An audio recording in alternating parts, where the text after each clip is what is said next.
안녕 친구들. 오늘은 드라마 폭삭 속았수다를 같이 보는 시간을 준비해 봤습니다.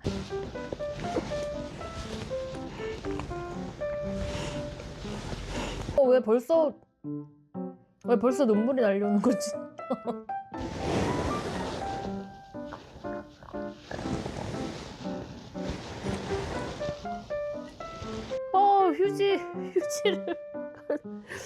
휴지를 잠깐 가지고 올게요. 참.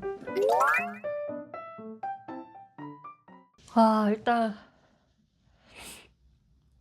저 추천해주신 분이 아마 1화부터 보면서 눈물 꽤나 흘릴 거라고 하긴 했거든요. 근데 참 여메란 배우님이 연기를 너무 잘하시네요. 그죠? 저는 제가 의외의 그 눈물 포인트가 이상하게도 그 나문희 배우님을 이제 그 원샷으로 딱 얼굴 잡혔을 때 그 표정에서 거기서 이렇게 눈물이 이렇게 약간 맺혀 있으신 그 표정에서 나도 모르게 뭔가 눈물이 콱 나오는, 배우분들이 대사를 하지 않아도 그 표정에서 느껴지는 그 감정이 되게 놀랍다 그런 생각이 들었고, 일단 무엇보다도 지금 딱 이 봄에 그 제주도 풍경이 정말 물씬 느껴지는, 너무나 아름답게 제주도의 봄 풍경을 담은 것 같다는 느낌이 딱 들었고, 진짜 바다에 뛰어들고 싶다 느껴질 정도로 아름다운 그 제주 바다의 풍경이 고스란히 담겨 있는, 되게 영상이 시원하고 청량감이 느껴지네요. 이게 조그만한 이 패드로 보기에는 아깝다 싶을 정도로 큰 화면으로 보면 훨씬 더 진짜 좋겠다 그런 생각이 좀 들었고, 저 놀랐던 거는 1960년도, 61년도에 평균 수명이, 대한민국 평균 수명 보자. KDI 경제교육정보센터에 따르면 1960년에는 52.4세였대요. 한국인의 기대 수명은 경제의 비약적 발전으로 다른 나라에 비해서 빠르게 증가해왔다. 1960년에는 52.4세에 불과했던 기대 수명이 90년에 71.4세.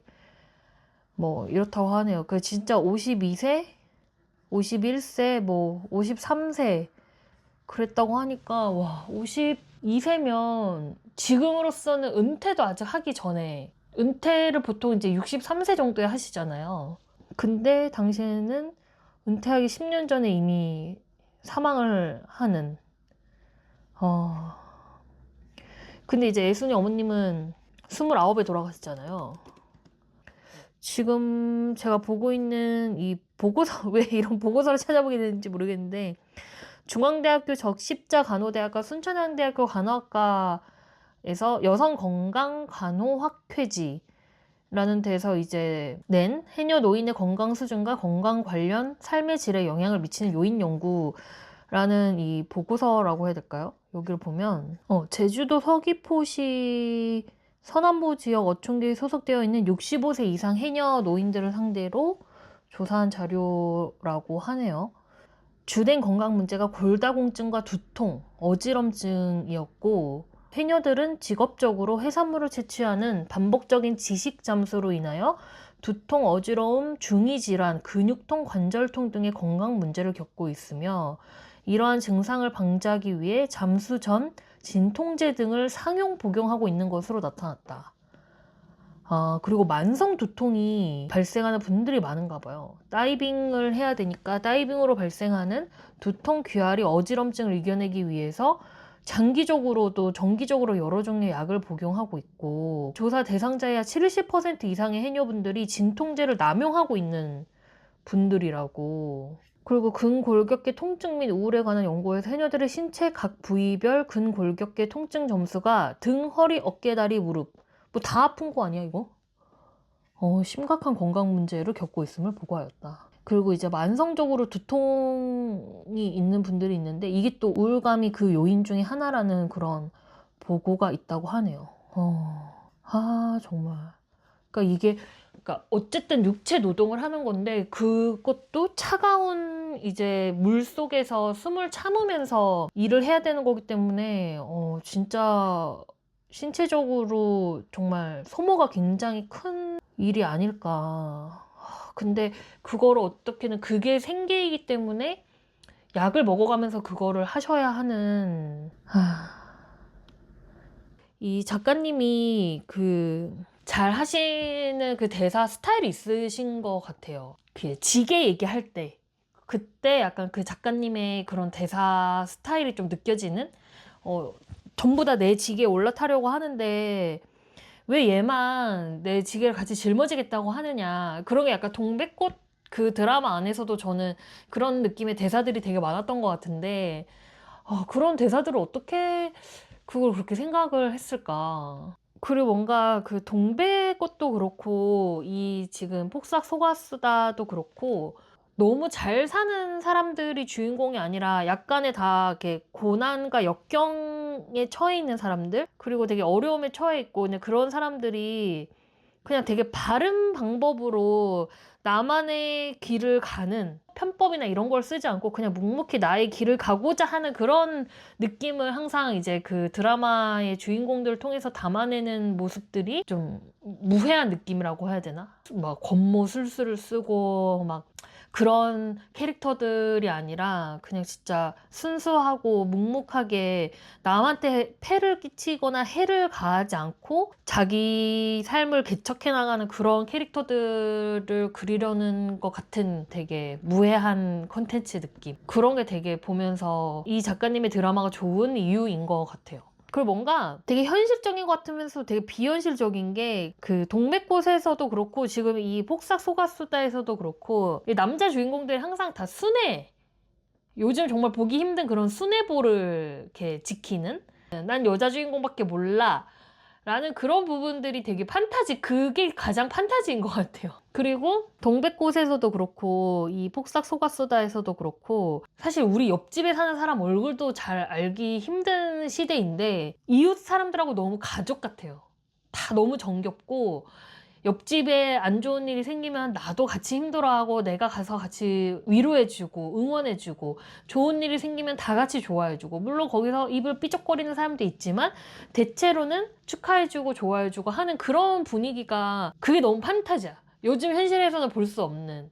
근데 이제 그래도 폭삭 속았수다는 60년대 배경이니까 그래 옛날에는 그랬을 수도 있겠다라고 생각하지만 동백꽃 때는 진짜 판타지라고 느꼈거든요. 근데 이게 옛날 배경이니까 또 다르게 느껴질 것 같기는 한데 그런 게 사람들한테 되게 그리운 포인트가 되기 때문에 드라마에서 그거를 짚어내는 것 같다는 생각이 들었어요. 그걸 보면 그 오정세 씨가 또 되게 무능한 이제 새아버지인 거죠. 무능한 새아버지로 나오는 것 같은데 그 옛날에 실제로 좀 제주도가 경제 활동할 수 있는 게 그렇게 많지는 않았을 것 같은 느낌? 보면 이게 무슨 블로그 글인데 제주 해녀의 과거와 미래 제주대학교 인류학 교수님께서 쓰신 제주도에는 17세기 말까지 남성 나잠어업자인 포작이 있었다. 포작은 주로 깊은 바다에서 전복을 따고 여자인 잡녀는 비교적 얕은 바다에서 미역과 청각 같은 해조류를 걷어들였다.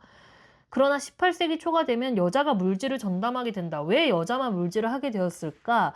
여자의 신체적 특성이 남성보다 물질에 더 유리하였기 때문에 점차적으로 여자만 물질을 하게 된 것일까? 아니면 과중한 공납의 부담을 견디지 못해 도망가는 포작, 남성 이 나잠업자를 대신하여 아내인 잡녀가 공납을 떠맡게 된 것일까? 여러 기록을 살펴볼 때 후자인 경우였던 것으로 추측된다. 그러니까 과중한 공납의 부담을 견디지 못해서 도망가는 남편을 아내가 떠맡게 되면서 이 여자 해녀들이 더 많이 남게 된 거라고 이 교수님께서는 추측하신대요. 세상에.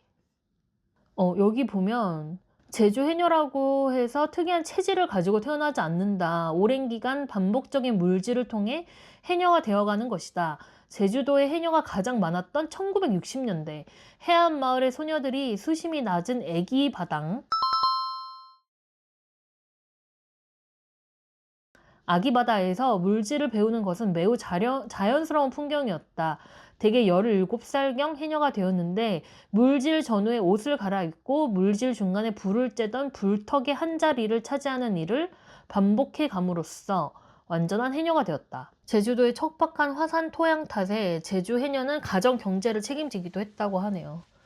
그래서 바다에서 이제 공동으로 물질을 해서 나온 수입으로 마을에 기증하거나 학교를 세우는 그런 이제 잠수회 그런 공동체도 있었다고 할 정도로 1970년대 중반부터 고무옷을 입기 시작했대요. 근데 그때쯤 되면서부터 이제 불 쬐던 자리 그런 게 사라지고 현대식 탈의장이 들어서기 시작했다고 하네요. 그리고 되게 거기서도 드라마에서도 막 우리 잡녀들은 같이 살고 같이 뭐 죽는 거다 막 이런 얘기를 하잖아요. 여기 이 교수님도 이제 해녀가 되면 어청계 산하 해녀들의 자발적 조직인 잠수회에 가입된대요. 그럼 이 잠수회가 언제 어떤 물건을 채취할지, 마을에 초상이나 혼례가 있을 때 어느 기간 동안 물질을 쉴지 이런 여러 가지 문제를 같이 결정하는 그런 공동체가 있었다고 하네요. 근데 물질의 본질이 협동이기 때문에 만장일치로 의사를 결정하는 되게 굉장히 그 민주적인 아니 나 만장일치가 되는 거는 민주적일 수 없는 거 아닌가? 동료가 경쟁자인 반면에 물속에서 닥칠 위험을 상호 예방하는 보호막 구실을 하기 때문에 제주 해녀들은 동료에 대한 배려가 깊고 서로 다른 사람의 행동을 볼 수 있을 정도로 가까운 곳에서 물질을 한다. 그리고 그 드라마에서 이제 구슬하시는 할머니가 나오잖아요. 근데 제주 해녀들은 매해 봄이 되면 바다의 여신인 요왕 할머니, 그러니까 용왕 할머니에게 바다에서의 안전을 기원하는 무속의뢰인 잠수굿을 지낸대요. 그리고 뭐 상군 잡녀 막 이런 단어가 나왔는데 이 논문에 보니까 제주 해녀들은 잠수 기술에 따라서 자신들을 상군, 중군, 하군으로 나눈다고 하네요. 상군 해녀가 오랜 기간 물질을 해서 기량이 뛰어나고 암초와 해산물에 대해서도 잘 알고 있다. 날씨에 따라 물질을 할 수 있는지 없는지도 일기예보보다는 물질 경력이 오래된 상군 해녀의 말을 더 신뢰할 정도라고 하네요.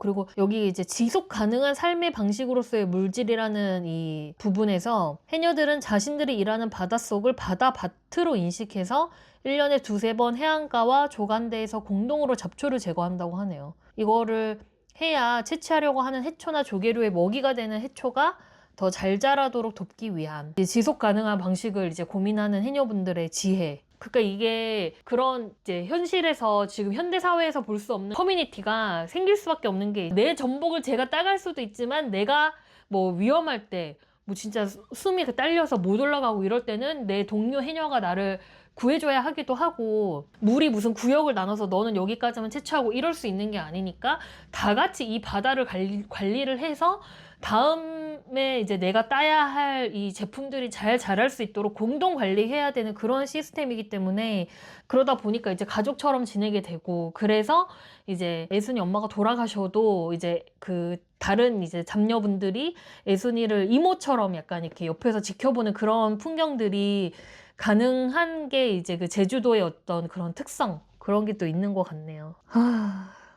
근데 이제 1화에서 이제 딱 거기까지 보고 나니까 과연 이제 애순이는 뭔가 이제 육지로 가는 것 같아요. 그죠? 육지로 가서 이제 엄마가 말했던 대로 해녀 일을 하지 않고 시인이 돼서 과연 뭔가 한 자리를 차지할 수 있을지 그게 되게 주목되는 부분인 것 같네요. 그리고 뭔가 딱 아역들이 실제로 그 박보검 씨랑 아유 씨의 그 얼굴을 약간 담고 있는 부분들이 되게 좀 재밌는 포인트였던 것 같고 그리고 또 아역들이 조금 더 뭐 한 1, 2화 정도 더 나오지 않으려나 했는데 1화에서 이제 바로 이렇게 또 보자마자 또 탄성이 나오는 근데 참 그 양관식 캐릭터는 판타지죠. 판타지. 보면은 이제 그 애순이가 뭐 잘해준 것도 없고 뭐 대단한 뭔가를 한 것도 아니지만 그저 이제 애순이를 옆에서 그냥 좋아해주는 그런 것 자체가 약간의 좀 판타지다. 근데 또 그런 판타지가 드라마를 볼 때 또 필요하니까 우리 마음속에 다 판타지 하나쯤은 품고 살아가는 거니까. 그리고 뭔가 제주 해녀라는 그 직업이 우리나라하고 일본에만 있을걸요? 그러니까 되게 특이한 직업이고 문화인데 이거를 외국인 분들이 보면 진짜 되게 신기하실 것 같은 그런 느낌이 딱 드네요. 그리고 뭔가 너무 아름다운 풍경 제주 아일랜드 so beautiful. 그렇게 반응하지 않을까? 또 제주도에 또 관광객들 또 넘쳐나겠구먼. 뭔가 근데 약간 저만 그렇게 느낀 건지 모르겠는데 잠깐 등장한 그 박보검 씨는 약간 왠지 모르게 약간 그 충청도 느낌이 나서 자꾸 그 동백꽃에서 이제 용식이 캐릭터가 불쑥불쑥 이렇게 튀어나오는 그런 느낌이 들었어요. 나는 동백씨만 보고 갈 거니까. 동백씨밖에 없어요. 막 이런 느낌으로 말하는 것 같아서 울면 배고프니까 나는 애순이밖에 없어요. 약간 이름만 바뀐 그런 느낌이 드는데 그건 이제 또 2화, 3화에서 또 차츰차츰 또 보면 또 다른 점이 있겠죠, 또. 그 폭삭 속았수다가 수고 많았습니다. 라는 뜻이라고 뭔가 왠지 알 것 같아. 그 이제 어린 10살짜리 애순이의 삶에서부터 이제 쭉 앞에서 이제 좀 나이가 든 그 애순이 모습이 나왔다는 걸 봤을 때 이 생애를 쭉 살아가는 이 애순이가 60년대에 아니 50년대에 태어났겠죠? 50년대에 태어나서 이때까지 쭉 살아온 이제 애순이의 삶의 여정을 이렇게 보면서 정말 열심히 살았구나. 약간 그런 뜻에서 수고 많으셨습니다. 그러면 마지막에 애순이도 결국 그렇게 된... 너무 슬플 것 같은데 벌써? 에이 설마 아니겠지. 그런 건 아닐 거라고 생각해요. 예. 결말은 어쨌든 행복하게 끝났으면 좋겠다. 동백꽃 때처럼. 예. 행복하게. 그래서 참 생각지 못하는 포인트에서 눈물 나는 게 너무 많았고 아름다운 제주도의 풍경이 자꾸만 보고 싶었고 보기만 해도 되게 상쾌한 느낌이 들었으며 제주 해녀들의 그런 어떤 끈끈한 공동체 그 삶의 분위기 자체가 너무 판타지가 아니었나라는 생각이 들었고 양관식 캐릭터의 그 순애 자체가 너무나 판타지지만 그런 판타지 하나쯤은 드라마를 보는데 꼭 필요한 요소가 아닌가라는 생각이 들었고 애순이의 삶이 얼마나 수고가 많았는지 앞으로가 좀 더 기대되는 하지만 행복했으면 좋겠는 보면서 저만의 이제 어떤 그런 기대 전복이 참 맛있겠다 싶고 그래요 저는 마저 2화를 좀 볼까 봐요 2화까지 같이 보는 거는 좀 그래도 저도 저만의 시간이 필요한 거니까 폭삭 속았수다 여러분도 얼른 2화 마저 보세요. 폭삭 속았수다.